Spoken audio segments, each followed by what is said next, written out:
So, for today's video, nagluto nga pala ako dito ng beef stick. First time ko nga pala magluto niyan, kaya tinikman ko kaagad.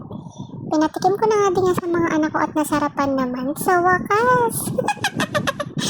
Tapos yan, nang tinikman ko siya, yung pagkabaka niya is matigas-tigas pa. Pero guys, 2 hours ko yung pinakuluan, grabe.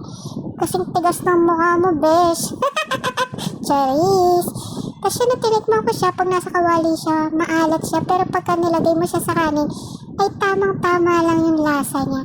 Kulang nga pala dyan yung lagay ko ng kalamansi kasi sabi nila, pigaan daw ng kalamansi juice. So, kulang yung nilagay ko kasi sabi nila, okay na daw. Tapos kulang naman pala. Bakit yan? Okay yan. So, ayan. Tikman natin guys yan. Oh. Hindi pa nga ako makakain ng ayos kasi masakit ang ipin ko. Hindi talaga marunong sumubo. Ay! Charis lang. Tapos nga yan, nagtapon-tapon pa, bata lang. So, yun lang.